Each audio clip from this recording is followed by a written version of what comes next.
Gigabyte Brix S BXi3H-5010 Review. Gigabyte, one of Taiwan's top IT companies, is best known for its motherboards and graphics cards. Much like Asus, it has tried to diversify beyond PC components into ready-built products such as laptops and even accessories.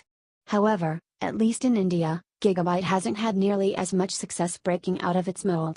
The company's relatively low-key approach means that few people even know that it sells a line of mini PCs.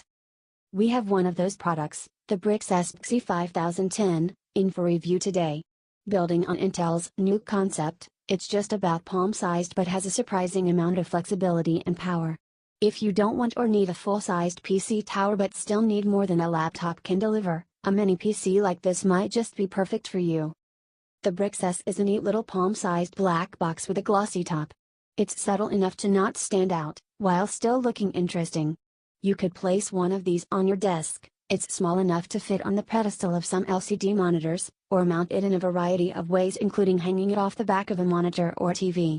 It's smaller and less obtrusive than mini routers and desktop hard drives, and could easily be mistaken for an accessory. However, it does require an external power brick which is around the same size as the ones which come with mainstream laptops. You'll also have to deal with wires when you need external devices such as hard drives. At least you can use Wi-Fi and Bluetooth input devices without any dongles, making the Brix S suitable for spaces where cable clutter would be a problem, such as a living room. There's a Gigabyte logo towards the back of the top, and a power button nearer to the front which glows blue when the device is switched on.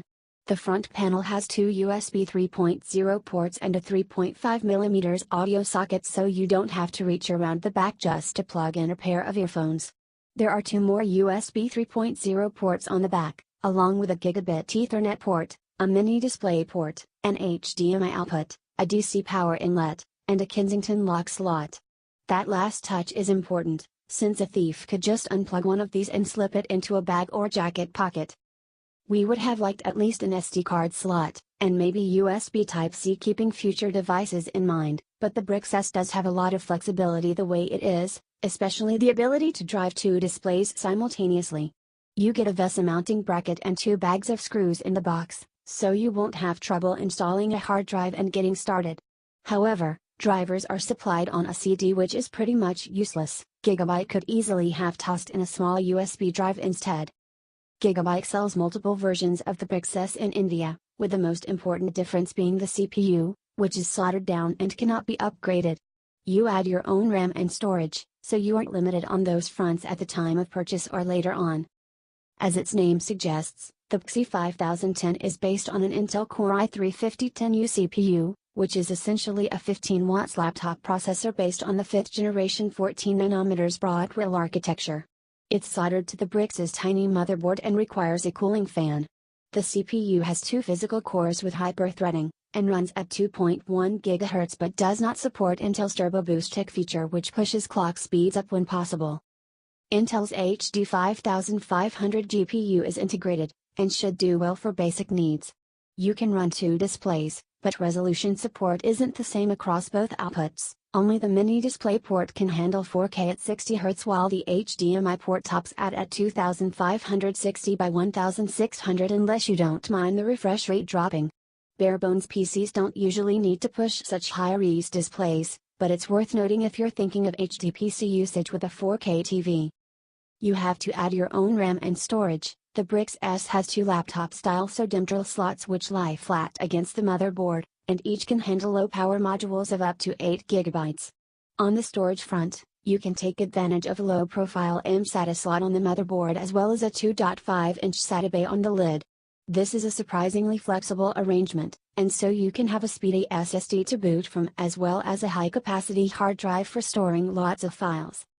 A very thin SATA cable comes already attached to the motherboard with a non-standard connector, and the 2.5-inch bay is on the removable base. You'll have to plug the drive in and stretch the wire from the motherboard to the base, and then carefully screw the two back together. We're a bit concerned about the long-term integrity of this cable, because replacements won't be easy to find. Gigabyte also lists a few models, simply named Brix, which dispense with a 2.5-inch drive bay. These might be appealing if you're fine with SATA storage only and want a smaller box that's easier to tuck away. There's also a key-only M.2 slot which is pre-populated with the Brix S Wi-Fi AC/Bluetooth 4.0 module. The antennas are internal, and we would have liked at least the option of external ones to boost reception. It's really easy to pop the base off the Brix S, all you need is a medium-sized Phillips head screwdriver. You'll see the tiny 4-inch square motherboard mounted approximately 2/3 of the way inside. This arrangement leaves space on the other side for the CPU, cooling fan, and components which don't need to be accessed. All the slots on the bottom are easy to deal with, and you could have your RAM and SSD in place within seconds.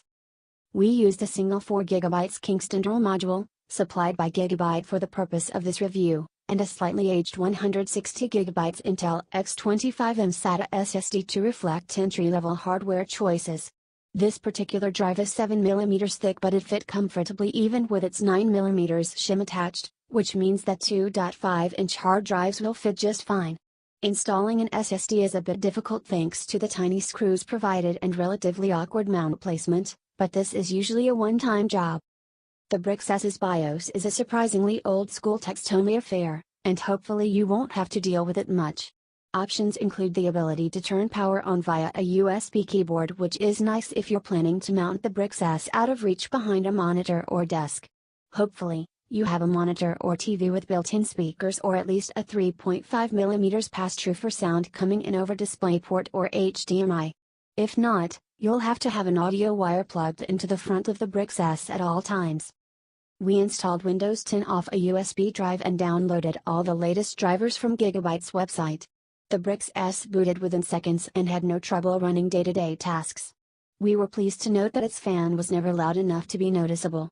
We felt a persistent sluggishness at first when launching apps and opening files, but soon discovered that this was down to our HDMI-connected 4K Asus PB279 monitor defaulting to a 29 Hz refresh rate even at 1920 by 1080. Not many people would dig through 4 levels of Windows dialog boxes to identify this problem, but it is a big deal. When we manually raised the refresh rate to the standard 60 Hz, the difference was like night and day, and responsiveness improved dramatically. 4K video plays smoothly with CPU usage barely ever exceeding 15%, but you won't be getting the full experience since you can't do 4K at 60 FPS over HDMI. This tells us that the Core i3 version of the Brix S mini PC isn't suitable for HTPC use with 4K TVs. If you have a more modest Full HD screen and don't mind 4K videos being downscaled, you should be fine. We ran a number of benchmark tests, although keep in mind that performance will vary greatly depending on what kind of RAM and storage each Brix S is outfit default with. PC Market gave us 2,326, 2,295 and 2,954 points in the home, work and creative tests respectively. Pavray ran its benchmark in 9 minutes, 43 seconds, and Cinebench 15 gave us 209 CB points in its CPU test. These numbers are on par with what we've seen from current-day thin and light laptops such as the Asus ZenBook UX303 UB. We had no problems handling multiple heavy web pages, office documents, and media files in common formats. Graphics scores were on the low side. Threadmark warned us that there might not be enough graphics memory to run the base Firestrike test, but it did ultimately finish with a score of just 500. Unigen Valley was choppy at the medium quality setting at 1080p. And we recorded an average of 7.8 FPS.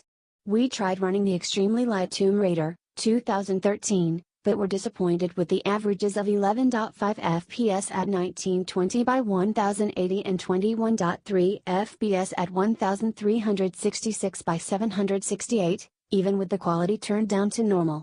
If you want to play 3D games, you're going to need to step up to the higher configurations. We're very pleased with the Brix S overall, based on its price and its capabilities. This is no high-end compact gaming desktop or HTPC, but it is a solid machine for productivity. You could outfit a school's computer lab, provide desktops for office workers, or even come up with creative mods and projects using it. Home users can surf the web, enjoy HD movies and music, and get all their work done without needing a hulking desktop tower. The Brix S is more upgradable than a similarly configured laptop, and you have the pleasure of using a large monitor and a regular desktop keyboard and mouse. It's also incredibly portable. You'll have to factor in at least another Rs. $5,000 for a reasonable amount of RAM and storage, plus the cost of a monitor, keyboard, mouse, and OS license if you don't already have them. You could also pay more for the models with a Core i5 or Core i7 processor. If you like what Gigabyte has to offer with the Brix S, keep in mind that Asus, Zotac and Intel itself have similar products on offer, so shop around and choose the one that's right for you. Price, Rs. 22,500, Core i3.